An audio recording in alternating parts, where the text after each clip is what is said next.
আমি কি কি করতাম? প্রথমত ফর মোটিভেশন আমি আমার যে ধরো মোবাইল, এখন তো ডিজিটালি যুগে আসো তোমরা, ওয়ালপেপার, তোমার মোবাইলের ওয়ালপেপার, হোম স্ক্রিন বা তোমার টেবিল, তোমার চারপাশে যে জায়গাগুলোতে আসলে তোমার বিচরণ, হ্যাঁ, সেই জায়গাগুলোতে তুমি লাইক ধরো তোমার টার্গেট বা গোল লিখে রাখো, এন্ড নিজেকে নিজে ইন্সপায়ার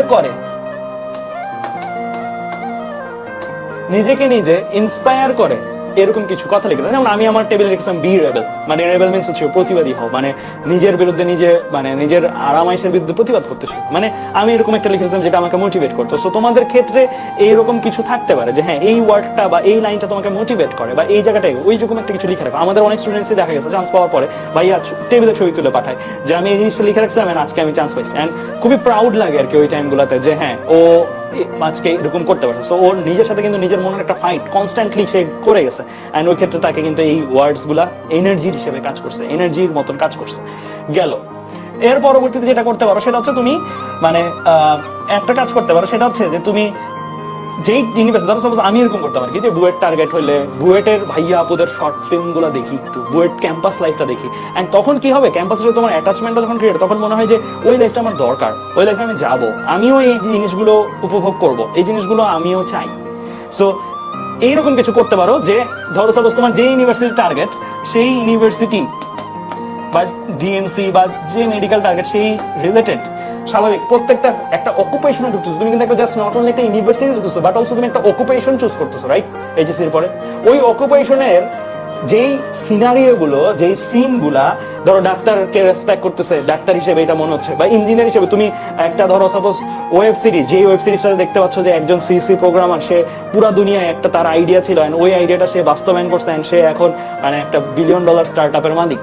সো এই টাইপের যেই জিনিসটাই তোমাকে ইন্সপায়ার করে, যেই জিনিসটাই, ওই টাইপের শর্ট ফিল্ম বা এই জিনিসগুলো ছোট মেয়াদে দেখতে পারো। আমি বলবো না যে এটা তুমি আবার তোমার পড়াশোনার টাইমের চেয়ে যেন বেশি হয়, আমি অ্যালাউ করবো। ধরো সাপোজ ইউনিভার্সিটি শর্ট ফিল্ম বা এগুলো দেখার ক্ষেত্রে আমি অ্যালাউ করবো, মানে তুমি নিজেকে নিজে ছুটি দিবা, নিজেকে নিজে রিওয়ার্ড দিবা। কিভাবে রিওয়ার্ড দিবা জানো?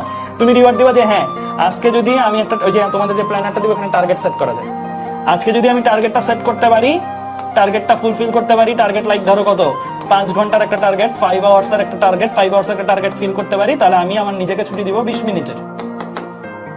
20 মিনিট রিওয়ার্ড। রিওয়ার্ড কি? এটা তুমি ছুটি দিছো নিজেকে, এন্ড ওই 20 মিনিট ছুটিতে তুমি কি করছো? 20 মিনিট ছুটিতে তুমি ধরো একটা এরকম ফিল্ম দেখো, তখন তোমার পড়াশোনার গতি আরো বহুগুণে বাইরে যাবে, ঠিক আছে? সো এই জিনিসগুলো তুমি করতে পারো, এন্ড তখন তোমার মনের মধ্যে একটা জিনিস আসবে, ওকে ফাইন, আফটার 5 আওয়ার্স আমি একটা জিনিস পাচ্ছি, এন্ড দ্যাটস, ওইটা কি 20 মিনিটের একটা ছুটি, এন্ড ওই ছুটিতে আমি কি করবো? ওই ছুটিতে আমি একটা জিনিস এই জিনিসটা দেখবো, ঠিক আছে? ওকে, এর পরবর্তীতে তুমি যেটা করতে পারো সেটা হচ্ছে তুমি ওই ছুটির মধ্যে, এগুলো কিন্তু সব ছুটির টাইমের মধ্যে, ঠিক আছে?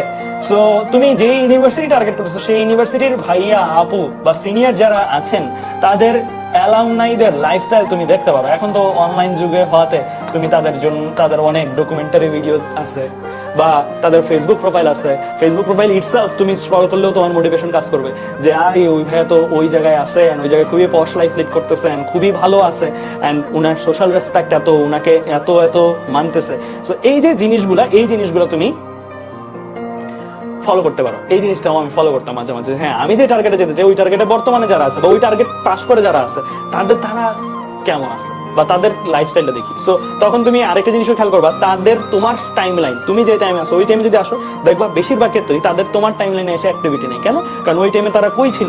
তোমার মতনই নিজেকে ব্যস্ত রেখে মানে একটা কিছু অর্জন করার জন্য লেগেছিল, ঠিক আছে? সো এই জিনিসগুলো তোমাকে মাইট বি ইনফ্লুয়েন্স করতে পারে, ঠিক আছে? সো এই অ্যালামনাইদের তুমি খেয়াল করতে পারো। অলসো আমি বলবো মেন্টাল হেলথ বা সবকিছু ঠিক করে রাখার জন্য তুমি যেই ধর্মাবলম্বী হও না কেন সেই ধর্মের প্রেয়ার গুলো পালন করতে পারো, এন্ড অলসো তুমি যদি মেডিটেশন করো মেডিটেশন করতে পারো, ঠিক আছে? সো এই জিনিসগুলো আমি বলবো তোমার মোটিভেশনটাকে ধরে রাখার জন্য তোমাকে মাইট বি হেল্প করবে।